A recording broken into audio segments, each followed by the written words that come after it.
Jangan lupa like, komen, dan subscribe channel YouTube TVRI Bengkulu dan nyalakan lonceng notifikasinya. Oke pemirsa, kita lanjutkan lagi obrolan kita pagi ini bersama dengan Bang Febrianto, yang biasa disebut Bang Febri ya. Iya, Febri. Panggilannya Bang Febri, Benar. selaku Duta Maritim 2023. Nah, tadi udah bercerita tentang background. Kita masuk tadi mungkin syarat dan ketentuan awalnya, tapi mungkin belum detail nih Bang Ya, Feb benar. gitu kan. Bagaimana nih gitu kan kalau misalnya ada pemirsa yang kepo nih, pemirsa opini yang kepo, mungkin syarat administrasi yang awalnya Ya. apa aja nih yang perlu dipersiapkan? Oke, jadi aku mau bicara tentang tahap administrasi ya. Sebenarnya administrasinya itu nggak terlalu banyak, cuman kayak KTP, terus ada motivation letter, terus tadi yang aku bilang ada surat keterangan sehat dari dokter. Karena waktu kegiatan itu kita emang dipus untuk fisiknya, fisik Iya. sama mentalnya. Jadi kayak kalau misalnya kita ada sakit nih kan, jadi bahan pertimbangan panitia untuk meloloskan kita. Iya. Jadi hal-hal yang kayak hal-hal dasar sih administrasi pada umumnya sebenarnya. Oke, tapi aku menggali tentang motivation letter tadi. Berarti itu bebas kah, random kah untuk motivation letternya, atau ada ketentuan juga yang Kalau dari panitia mereka nggak memberikan ketentuan ya, motivation letternya harus ini. Tapi sebenarnya kita bisa pikir nih, kita kan mau jadi duta maritim, mau ikutin kegiatan dari aspek Sindo ya, motivation letternya nggak jauh-jauh dari sana. kerangka berpikirnya ya, benar. harus disangkut pautkan ya. Ya benar, Gitu. kenapa kita mau ikuti kegiatan ini, nanti setelah kita jadi duta maritim apa yang mau dilakukan, sebenarnya kayak gitu aja sih. Nah, kalau kemarin posisinya Bang Febri sendiri ngangkat apa nih? Saya? Motivation letternya? Aku mau ngangkat potensi wisata bahari yang ada di Provinsi Bengkulu sih, kayak Pantai Panjang, terus ada yang di ini, yang di Pulau Bay, itu kan ada wisata taman mangrove. Iya. Mungkin kakak tahu ya. Iya. Terus benar. tempat pelelangan ikan yang ada di Pulau Bay, terus sama ada salah satu produk, mungkin kakak tahu selengek crispy. Oh iya. Kayak itu buatan olahan dari apa itu ikan selengak. Iya. Ya, karena mereka dari Bengkulu itu banyak yang bawa kerupuk tuiri ya. Oh. Aku mau berbeda, jadi aku bawanya selengek crispy kemarin. Iya. Ya. Itu produk olahan dari UMKM yang ada di Bengkulu Tengah, tepatnya di Desa Sungai Hitam. Jadi kalau teman-teman mau nanti bisa ke sana ya. Berarti sebelum motivation letter riset dulu dong? Itu Ya, kan? benar, riset dulu Beberapa apa potensi yang- potensi yang ada di Bengkulu pastinya. Kayak gitu. Nah, dari motivation letter tadi kan banyak beberapa ngangkat tentang wisatanya juga gitu kan. Nah, tema kita kan edukasi wisata bahari. Ya. Mungkin bisa dijelaskan nih, wisata bahari itu seperti apa dan bagaimana kayak gitu. Wisata bahari ya. Ya. Ya, wisata bahari itu wisata yang nggak jauh-jauh dari laut ya sebenarnya. Jadi kayak identik dengan kelautan ya. Iya. Kayak apa itu Pantai Panjang, terus juga mungkin banyak sih wisata bahari yang ada di Provinsi Bengkulu, karena kita tahu kan bahwasanya Bengkulu ini mempunyai garis pantai terpanjang juga salah satunya.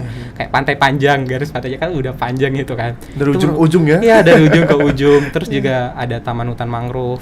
Jadi potensi-potensi itu yang kita mau sebarluaskan kepada masyarakat umum, karena kita tahu bahwasanya kalau misalnya kita kegiatan nasional itu masih banyak masyarakat Indonesia tuh nggak tahu nih Bengkulu di mana. Bahkan teman-teman aku tuh ya kayak Bengkulu di mana ya? Sulawesi bagian mana ya? Kayak aku ya kayak sebagai orang Sumatera gitu. Kok kalian nggak tahu loh? Apa aku yang nggak memberikan informasi atau kalian emang kurangnya informasi? Makanya kayak aku jelasin nih hal-hal yang kayak gitu. Selain tentang wisata bahari, terus aku jelasin juga kalau Bengkulu itu terkenal dengan bumi rafflesia-nya. Potensialnya sebenarnya gede. Iya, gitu, sebenarnya Bengkulu, sebenarnya gitu. gede. Mereka tuh aja yang nggak tahu. Sebenarnya kita tahu juga kalau Bengkulu itu kan penuh dengan sejarah. Kalau mereka baca sejarah sih mereka bakal tahu siapa ibu negara pertama, Soekarno diasingkan. Jadi kayak kenapa sih nggak tahu Bengkulu kayak gitu? Dan kita memang butuh orang-orang kayak Bang Febri nih. Ya, karena nggak semua orang kan mau ikut juga gitu kan, nggak semua orang ini. Dan Bang Febri juga udah terjun juga di duta-duta yang sifatnya tentang kebudayaan, bahkan sekarang aktifnya di Duta Maritim Indonesia kayak gitu. Nah, pemilihan kemarin setelah administrasi pemilihan kemarin dilaksanakan di mana? Kemarin itu kegiatannya dilaksanakan di Jakarta. Di Jakarta. Jadi dari tanggal 10 sampai 18 Agustus. 10 sampai 18. Ya. 17 Agustus di Jakarta dong kemarin ya? Iya benar, di Kemenpora waktu itu. Jadi upacara di Kemenpora. Oh, di Kemenpora. Oh, berarti naungannya juga mungkin ini ya, Dinas Pemuda dan Olahraga. Dinas yang terkait. Kayak ini kan kegiatan pemuda, berarti Dinas Pemuda dan Olahraga. Terus ada kegiatan UMKM, berarti kegiatan koperasi dan UMKM. Terus ada kegiatan wisata bahari ke Kemenparekraf. Iya. Jadi hubungannya kayak gitu. Jadi ya sebenarnya gitu. menjadi narahubung dan BA juga Iya. ya mungkin. Brand ambassador gitu kan. Oke, menggali tentang perjalanan atau misalnya pengalaman-pengalaman selama di Jakarta nih.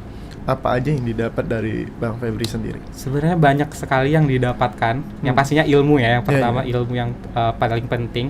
Terus nggak nyangka aja, nggak nyangka itu waktu kami awal pertama kali nyampe di Jakarta, ini ada cerita menarik ya. Apa tuh boleh cerita kok. Jadi aku sama teman aku, sebenarnya dari Bengkulu itu perwakilannya ada 5 orang ya. Jadi kami bertiga memutuskan untuk naik jalur darat, jadi naik bus. 5 orang tuh ya? Ya, jadi 5 orang 3 orang naik bus, terus 2 orangnya mereka naik pesawat. Oh. Karena kan ini sifatnya pakai dana pribadi. Iya, iya. Sebenarnya Kemarin ikut naik bus atau naik pesawat? naik bus. ya? Jadi emang karena belum pernah naik kapal, Iya, iya, jadi iya. mau memutuskan naik bus kan. Nah, pas nyampe itu kami itu diberhentikan di tengah tol. Jadi karena kan itu kan berhentinya itu di terminal Pulau Gebang. Nah, itu jauh dari tempat gedung DPR. Jadi hari pertama itu kami kegiatannya di gedung DPR. Jadi kami cari yang jalur terdekat sama DPR. Terus kami tuh yang kayak orang-orang itu kan udah turun tuh. Ah, iya iya iya. Kami masih belum, karena kami kan baru pertama kali ke Jakarta naik bus. Jadi waktu itu, Pak, ini di mana ya, Pak? Kami boleh berhenti di sini, Kak? Jadi bapaknya tuh berhentiin di tengah tol.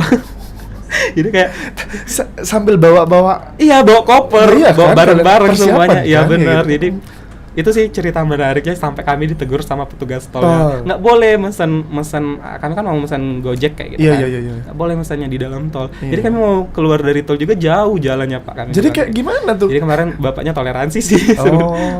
Jadi si Gojeknya masuk ke dalam tol, Iya. jadi ngejemput kami Ojek kemarin. online-nya masuk Iya. dalam sana. Terus ada lagi nih, setelah itu kan diantar kami. Iya, iya, iya. Karena kan kami otomatis perjalanan itu kan 24 jam lebih ya. Hah?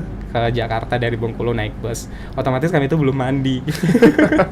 Udah sampai Jakarta nih ya? Iya bener. Udah sampai Jakarta. Terus sampai di Jakarta, akhirnya kami memutuskan untuk mandi nih. Mandi di mana? Nah. Kami bingung, nggak tahu mau kemana karena kan baru pertama juga kan. Karena Jakarta ketat juga tuh, nggak kalau musola kan. Iya nggak- benar, kalau jadi jam-jam ini. takut nanti barang-barang hilang dan lain sebagainya kan, karena tingkat kriminalitasnya kan kita tahu sendiri Iya, kan. cukup tinggi juga Iya kan. benar.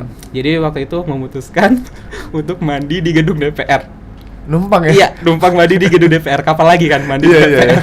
Jadi waktu itu minta izin nih sama satpam yang ada di DPR. Iya. Mereka juga bingung sih, kok ada ya orang-orang yang Iya, kayak gitu kan. tiba-tiba datang mau numpang mandi. Tapi Jadi, dijelaskan dong. dijelaskan dong. kegiatan Iya. kami ini. Jadi dijelaskan, akhirnya bisa mandi di gedung Iya. DPR. Dan itu bukan di toilet yang Iya. bagusnya DPR ya. Iya, Jadi iya. di depan itu kayak toilet umum gitu. Iya, Jadi iya, mandi iya. di sana kemarin. Tapi penasaran, maksudnya dari Bengkulu itu lima orang formasi Iya, cewek 5 cowoknya kayak orang. gimana? Kami 2 cowok, 3 cewek. 2 cowok, 3 cewek. Itu nggak ada pendamping tuh. Nggak ada, emang nggak ada pendamping. Berarti pure pemuda yang Ya benar. yang Benar. mengikuti kegiatan ya. Iya, benar. Yang lolos dan mengikuti kegiatan. Benar. Sebenarnya yang lolos itu ada 6 orang dari Bengkulu, Hmm. tapi 1 orangnya nggak bisa ikut. Oke, baik, nanti tahan dulu Iya, benar. gitu kan. Pasti banyak nih cerita-cerita awal aja, banyak banget cerita lucunya gitu ya. Nanti cerita juga pengalaman-pengalamannya dan pembeda juga dari duta maritim dengan duta-duta lainnya. Kayak gitu. Untuk para pemirsa jangan kemana-mana, kita akan kembali lagi setelah jeda pariwara berikut ini.